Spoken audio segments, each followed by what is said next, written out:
할렐루야, 우리 예수님의 생일잔치에 여러분을 초대합니다. 기쁘게 달려오셔서 하나님께 예배하며 하나님부터 임하는 놀라운 은혜와 축복과 평안을 누리는 예배가 되기를 주님의 이름으로 축복합니다. 아멘. 네, 기도하겠습니다. 사랑의 하나님 아버지, 감사합니다. 이 예배에 우리가 온 마음을 다하여 달려왔습니다. 하늘문이 열리고 주님의 임재가 우리 가운데 있어서 우리의 이 고통스러운 현실이 하나님 나라로 변할 수 있도록 인도하여 주옵소서. 들끓던 마음이 가라앉게 해주시고 우리의 험악했던 삶의 평화가 임하여 하나님의 백성으로 거듭나 새로워질 수 있도록 인도하여 주옵소서. 이 땅의 가장 귀한 선물인 예수님을 받아 누리는 사람들이 될 수 있도록 도와주시옵소서. 예수님의 이름으로 기도합니다. 아멘. 찬송가 108장 우리 함께 찬양하겠습니다.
말씀 교독을 함께 합니다.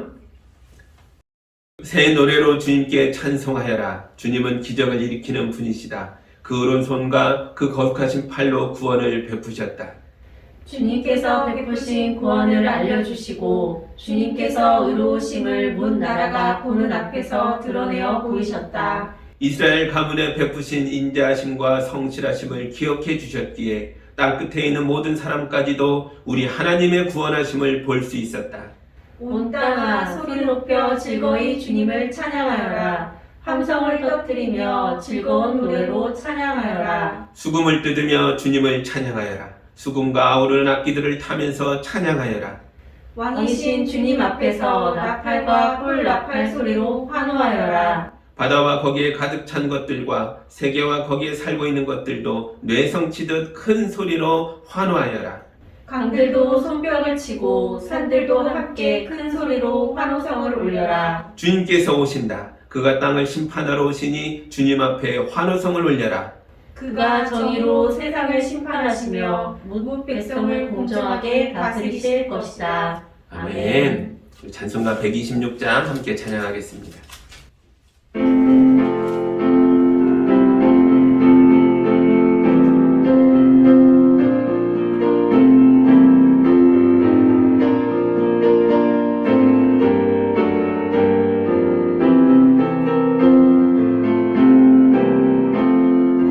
저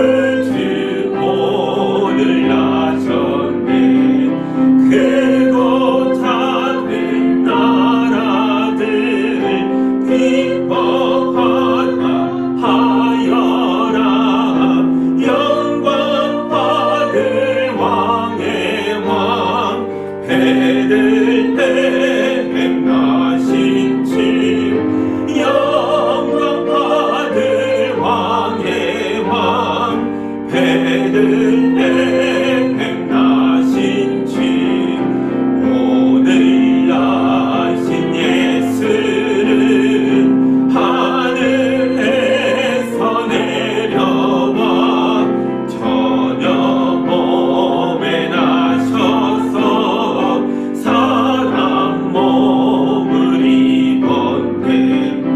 세상 모든 사람들 영원하신 주님께 영광 돌려 보내며 높이 찬양하여라.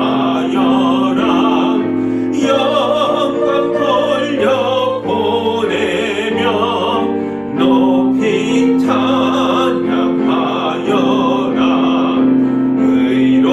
의로우신 예수는 평화의 왕이시고 세상 빛이 되시며 우리 생명 되시네.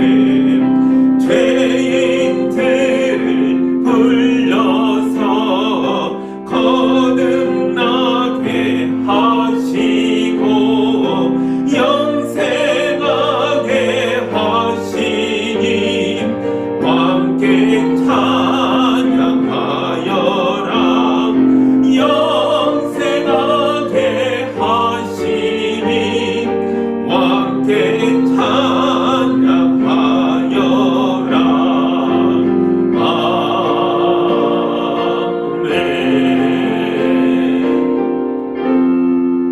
아멘. 이 성탄절에 우리에게 주시는 주님의 말씀입니다. 하나님의 말씀은 누가복음 2장 15절에서 20절까지의 말씀입니다. 봉독할 때 여러분도 함께 보시기 바랍니다. 천사들이 목자들에게서 떠나 하늘로 올라가신 뒤에 목자들이 서로 말하였다. 베들레헴으로 가서 주님께서 우리에게 알려주신 바 일어난 그 일을 봅시다. 그리고 그들은 급히 달려가서 마리아와 요셉과 그 위에 누워있는 아기를 찾아냈다. 그들은 이것을 보고 나서 이 아기에 관하여 자기들의 들은 말을 사람들에게 알려주었다. 이것을 들은 사람들은 모두 목자들이 그들에게 전해준 말을 이상히 여겼다. 마리아는 이 모든 말을 고이 간직하고 마음속에 곰곰이 되새겼다. 목자들은 자기들이 듣고 본 모든 일이 자기들에게 일러주신 그대로임을 알고 돌아가면서 하나님께 영광을 돌리며 그를 찬미하였다. 아멘. 잠깐 기도합니다. 하나님 감사합니다. 들판에서 하던 목자들이 천사들의 소리를 듣고 다름질하여 베들레헴에 찾아가서 그 아기를 찾아내고 이 땅에 구원자를 오신 예수님 앞에 무릎 꿇고 경배하였습니다. 우리도 주님의 부름을 받아 이 자리에 와서 주님 앞에 경배하며 이 땅에 우리의 구원자를 오신 예수님을 찬송합니다. 우리 삶에 오셔서 우리의 삶을 새롭게 하시고 우리 성도들을 하나님의 백성으로 인도하여 주옵소서. 예수님의 이름으로 기도합니다. 아멘. 우리 가까이 있는 분들이 옆에 있으면 인사하시기 바랍니다. 메리 크리스마스, 기쁜 성탄절입니다. 혼자 계시면 자기 자신에게 얘기하세요. 메리 크리스마스, 기쁜 성탄절이다. 아멘. 예수님 안에서 코로나의 모든 어둠이 물러가고 우리 가정의 어둠도 물러가고 우리 개인의 삶을 힘들게 했던 모든 어둠도 물러나게 될 줄 믿습니다. 오직 성탄의 기쁨만 여러분 삶 속에 가득하기를 주님의 이름으로 축복합니다. 아멘. 요즘 아이들은 대부분 병원에서 태어나죠. 아기 엄마가 깨끗하게 소독된 방에서 아기를 낳으면 의사 선생님과 간호사 선생님들이 아기를 깨끗하게 씻겨서 엄마 품에 안겨줍니다. 그러나 우리 예수님은 병원도 아니고 집도 아니고 소와 양이 사는 마구간에서 태어나셨습니다.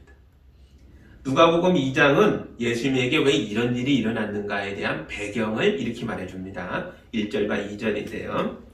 그때에 아우구스투스 황제가 칙령을 내려 온 세계에 호적 등록을 하게 되었는데 이 첫 번째 호적 등록은 구레뇨가 시리아에 총독을 있을 때에 시행한 것이다. 아멘.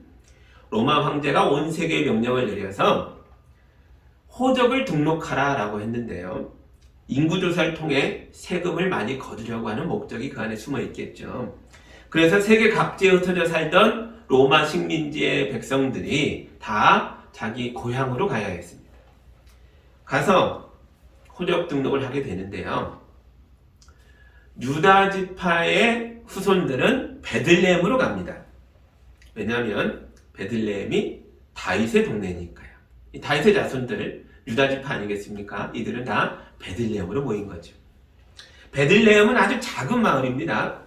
이렇게 작은 동네에 많은 사람들이 모였으니 빈방을 구하는 게 보통 어려운 일이 아니었을 거예요. 그래서 늦게 온 사람들 중에는 방을 구하지 못하고 공터나 길에서 노숙을 하는 사람도 생겼겠죠. 그러나 갈릴리에서 온 요셉은 포기하지 않고 여러 집의 문을 계속 두들겼습니다. 아내가 만삭인데 길거리에서 애를 낳게 할 수는 없었으니까요. 하지만 작은 마을에 너무 많은 사람들이 모여 있었기 때문에 요셉이 아무리 발버둥을 쳐도 방을 구할 수는 없었고, 대신 그가 구할 수 있었던 것은 마구간이었습니다. 시골 마을인 베들레헴의 마구간은 푸석푸석한 돌산을 깎아서, 바위를 깎아서 굴처럼 파서 만든 것입니다. 그래서 그곳은 어둡고 차갑고 딱딱합니다. 냄새도 많이 났겠죠. 마리아는 이런 곳에서 예수님을 낳은 겁니다. 지금의 상식으로 생각해보면 마리아와 예수님이 병균에 감염되지 않은 것만 해도 천만다행이죠. 마리아는 아기 예수님을 낳고 자기가 가진 천 중에 가장 깨끗한 것으로 감쌌습니다. 그리고 이 아기를 구유에 눕혔습니다. 이 마구간에 아기를 눕힐 때가 거기밖에 없는 거죠. 이때 마리아의 마음이 찢어지게 아팠겠죠. 이 아기가 어떤 아기입니까?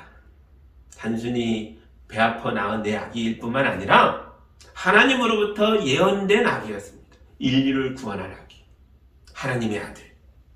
그런 아기를, 이 고귀한 아기를 짐승의 밥그릇인 구유에 누인 겁니다. 마리아가 왜 만삭의 몸으로 베들레헴까지 와야 했지요? 더 많은 세금을 거두려고 하는 황제의 욕심 때문입니다. 마리아가 왜 마구간에서 아기를 낳아야 했습니까? 만삭의 산모를 보면서도 자기 방을 내어주지 않았던 인간들의 이기심 때문입니다. 근데 여러분, 이 인간들이 누구죠? 베들레헴은 다윗의 동네입니다. 그리고 이곳에 모인 사람들은 호적 등록을 하려고 온 다윗의 후손들입니다. 그러니까 베들레헴의 모든 집과 방을 선점하고 점거하고 있는 이들은 요셉과 마리아의 친족들이라고요. 그러니까 예수님의 가족은 자기 친족들로부터도 외면당했다는 뜻입니다. 마구간에서 태어난 이는 세상이 얼마나 어둡고 차갑고 딱딱한지를 잘 보여주고 있습니다. 예수님이 왜 마구간에서 태어나셨냐고요? 왜냐하면 이 세상이 거대한 마구간이기 때문입니다. 죄와 욕심과 이기심이 가득한 인간들이 사는 세상은 마치 짐승들이 있는 곳처럼 어둡고 냄새나고 더럽고 딱딱하기 때문입니다. 이런 상태로 그냥 두면 인간들은 자기 죄 가운데서 스스로 멸망할 것입니다. 그래서 짐승같이 사는 인간들을 구원하시려고 인간들의 거대한 마구간인 우리의 세상에 하나님의 아들이 오신 겁니다. 베들레헴 동네의 따뜻한 방구석에서 자는 사람들은 하나님의 아들이 태어나셨다는 것을 몰랐습니다. 아니, 사실은 자기들이 선점한 방구석을 빼앗기지 않으려고 아기의 울음소리에 귀를 틀어 막았겠죠. 이게 옛날 이야기라고 생각하십니까? 오늘날의 우리가 사는 세상도 크게 다르지 않습니다.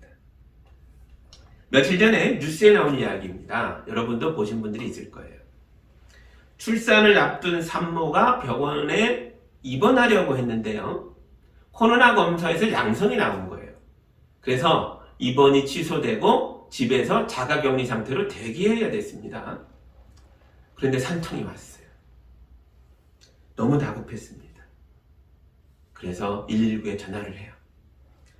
구급대원들이 와서 방호복을 다 입고 와서 산모를 앰뷸런스에 태웠죠. 문제는 그 다음입니다. 그때부터 서울과 경기도 일대의 모든 병원에 전화를 겁니다.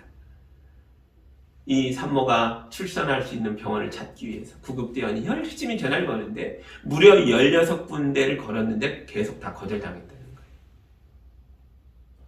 아무도 받아주지 않으니까 너무 다급한 나머지 이 산모는 구급대원들의 도움을 받아서 앰뷸런스 안에서 출산을 했습니다. 그 후에도 아기가 태어났잖아요. 그 아기가 이 비좁은 딱딱한 앰뷸런스 안에 엄마 품에 안겨서 핏덩이가 있습니다. 제대로 씻기지도 못했죠.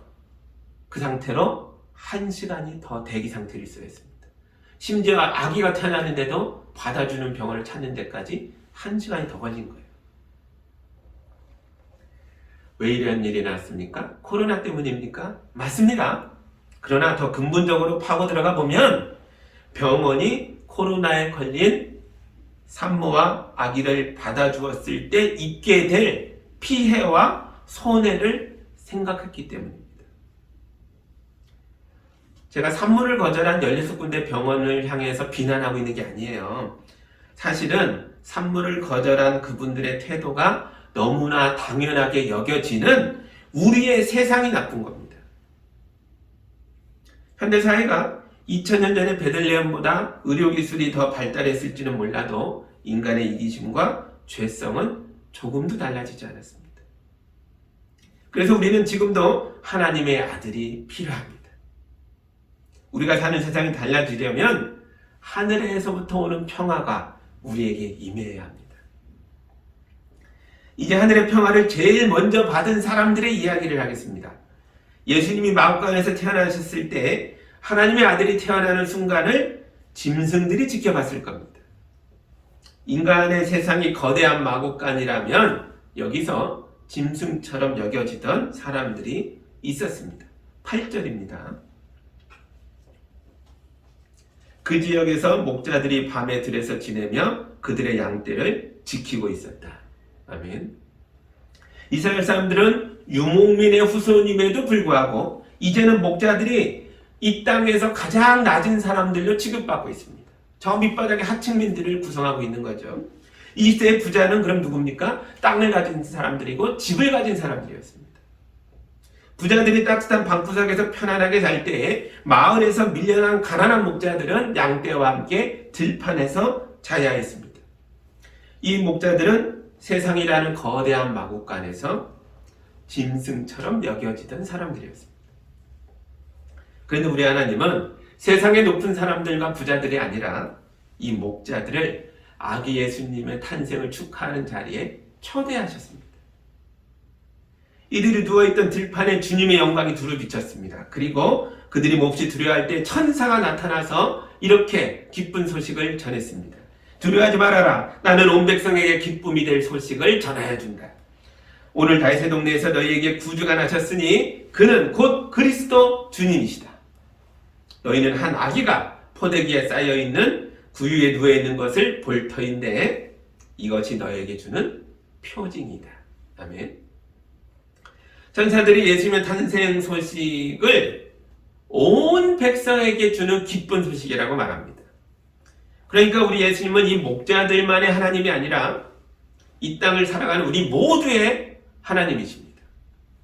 그러나 세상의 백성을 대표해서 아기 예수님의 탄생을 축하하는 자리에 초대받은 사람은 로마 황제가 아닙니다. 예루살렘의 대제사장이 아닙니다. 심지어 베들레헴 이 작은 촌동네의 가장 큰 집에서 살고 있는 이 마을의 이장 할아버지도 아닙니다. 하나님이 선택하신 온 백성의 대표는 들판에서 한대짬을 자던 목자들이었습니다. 여러분, 이게 하나님의 나라입니다. 지난주에 읽었던 마리아의 노래를 기억하십니까? 제가 다시 읽어드립니다. 그는 그 팔로 권능을 행하시고 마음이 교만한 사람들을 흩으셨으니 제왕들을 왕좌에서 끌어내리시고 비천한 사람을 높이셨습니다. 줄인 사람들을 좋은 것으로 배부르게 하시고 부한 사람들을 빈손으로 떠나보내셨습니다. 아멘. 예수님이 오셔서 이런 일을 하신다는 거죠. 우리는 교회를 하나님의 나라를 보여주는 곳이라고 말합니다. 그러면 누가 우리 교회를 대표하는 사람들이겠습니까? 목사님 저희입니까? 우리 교회의 수고와 많은 헌신을 하시는 장로님들이십니까? 오늘 말씀에 비춰보면 우리 교회를 대표하는 사람들은 우리 교회의 가장 작고 어린 사람들입니다. 우리 교회의 어린이들인 소희와 상우와 소원이가 우리 교회의 진정한 대표입니다. 우리 교회 대표인 우리 아이들이 행복하다면 우리 교회는 행복한 교회입니다. 예수님이 세우신 하나님 나라에서 들판에서 한대잠을 자던 목자들이 행복하다면 이런 예수님의 나라에서는 온 세상의 모든 백성이 다 행복할 수 있습니다. 자, 이제 목자들이 진짜로 행복해졌나 봐야죠. 15절입니다. 천사들이 목자들에게서 떠나 하늘로 올라간 뒤에 목자들이 서로 말하였다. 베들레헴으로 가서 주님께서 우리에게 알려주신 바 일어난 그 일을 봅시다. 아멘.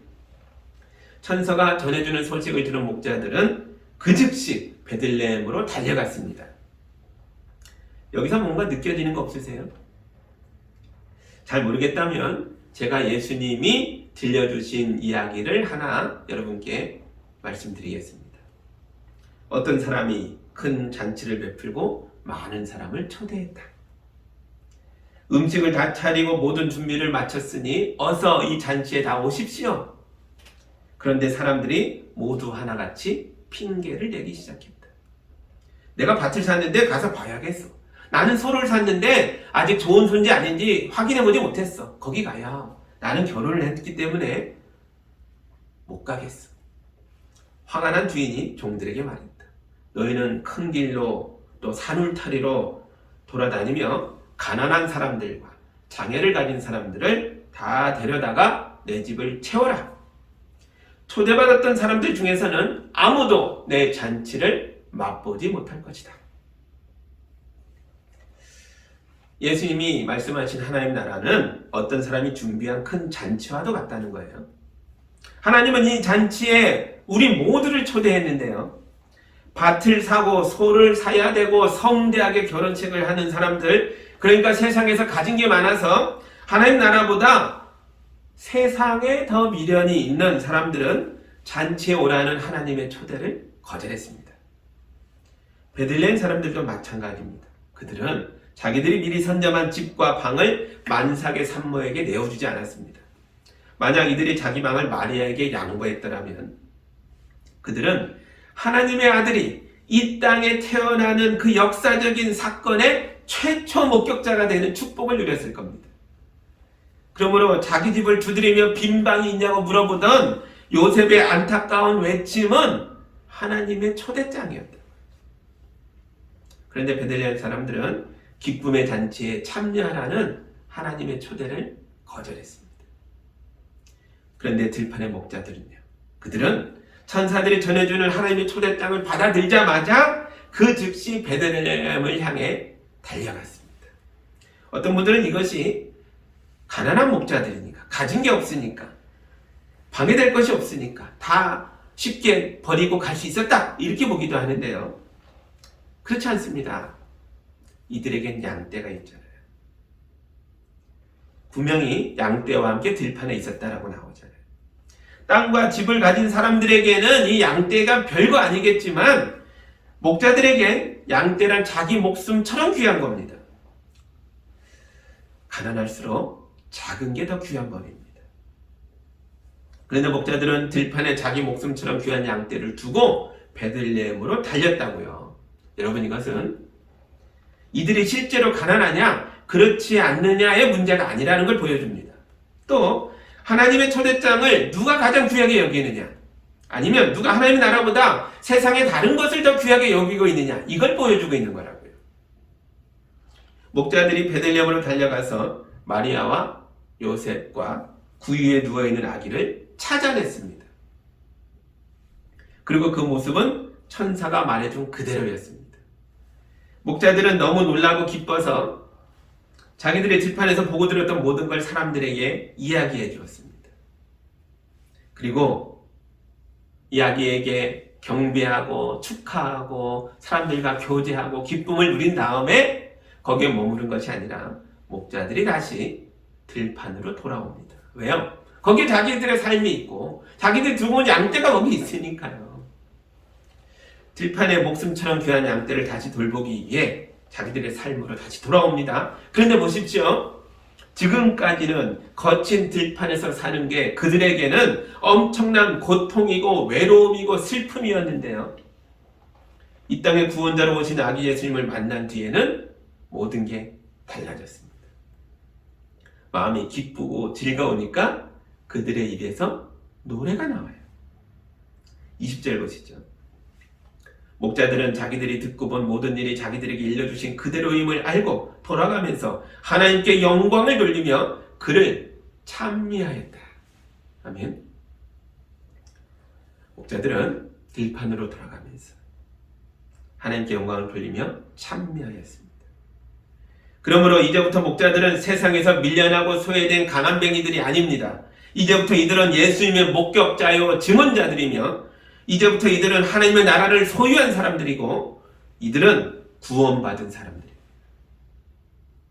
오늘은 우리의 구원자이신 예수님이 태어나신 성탄절입니다. 비록 우리의 현실이 고달프고 외롭고 슬프더라도 오늘만큼은 우리 주님의 탄생을 기뻐하십시오. 그러면 우리들의 귀에도 천사들의 노랫소리가 들릴 겁니다. 더없이 높은 곳에서는 하나님께 영광이요 땅에서는 주님께서 좋아하시는 사람들 속에 평화로다. 아멘. 하나님의 초대장을 받고 예수님께 달려와서 엎드려 경배한 사람들은 그 누구나 하늘의 능력을 덧입게 됩니다. 현실이 달라진 게 없더라도 내가 달라집니다. 목자들을 보십시오. 아기 예수께 경배한 뒤에 그들은 기쁨이 충만하여 노래 부르며 들판으로 돌아갑니다. 이제 우리 차례죠. 아기 예수님께 경배하십시오. 축하하십시오. 하나님의 초대장을 들고 함께 기뻐하십시오. 우리 예수님께 가까이 다가와서 우리가 예수님과 함께 하늘의 노래를 부를 때에 우리가 사는 고통의 땅에 평화가 임할 줄 믿습니다. 하늘의 기쁨을 가지고 노래하며 여러분의 삶으로 돌아가십시오. 예수님과 함께 하늘에서는 영광이요 이 땅에서는 평안을 누리는 예수양교회 성도들이 다 되시기를 주님의 이름으로 축복합니다. 아멘. 함께 기도하겠습니다. 하나님 감사합니다. 이 땅에 하나님의 초대장으로 하나님의 선물로 하나님의 나라를 보여주는 자로 예수님이 오셨습니다. 이 소식을 듣고 우리가 기뻐 달려나와 주님 앞에 엎드려 경배합니다. 우리에게 하늘을 보여주셔서 감사합니다. 이제 우리가 이 땅을 살아갈 때에는 과거의 땅에 속한 자들이 아니라 하늘을 소유한 자들로 땅을 다스리며 살 수 있도록 인도하여 주옵소서. 기쁨이 충만하여 노래 부르며 평화를 선포하며 주님의 증인으로 이 땅을 담대하게 살아낼 수 있도록 도와주시옵소서. 예수님의 이름으로 기도합니다. 아멘. 우리 찬송가 116장 1절 같이 부르며 봉헌합니다.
사랑의 하나님 아버지 감사합니다.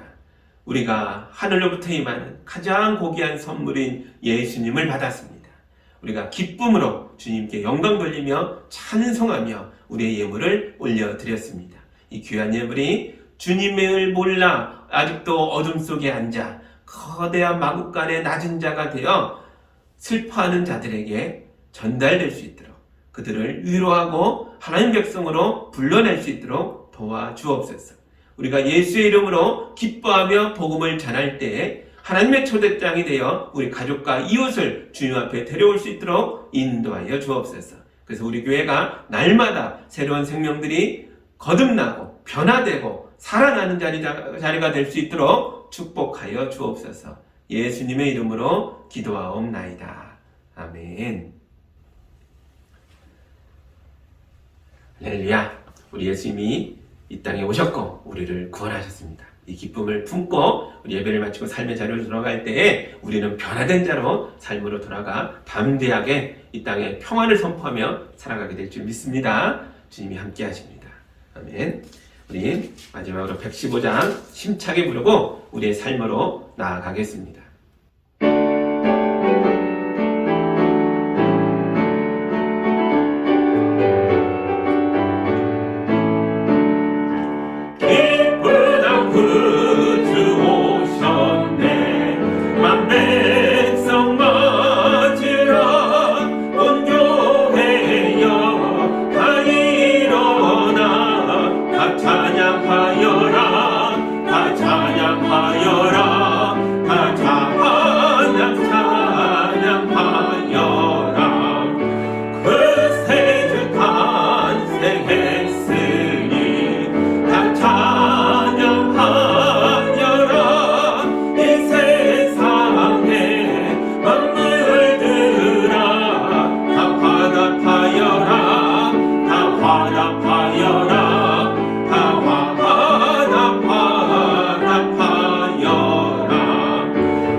이제는 거대한 마국간 같은 이 딱딱하고 차갑고 어두운 세상에 구원자로 하나님의 아들을 우리에게 내려주셔서 우리를 인도하신 하나님의 놀라운 사랑과 그 예수님을 믿도록 도우시는 성령님과 우리를 위해 십자가에 높이 올라가셨던 예수님의 은혜가 주님의 초대장 붙들고 주님 앞에 와 감격하여 예배하는 성도들 위해 이들이 살아낼 가정과 삶의 모든 터전 위에 이제로부터 영까지 함께하기를 간절히 축원하옵나이다. 아멘.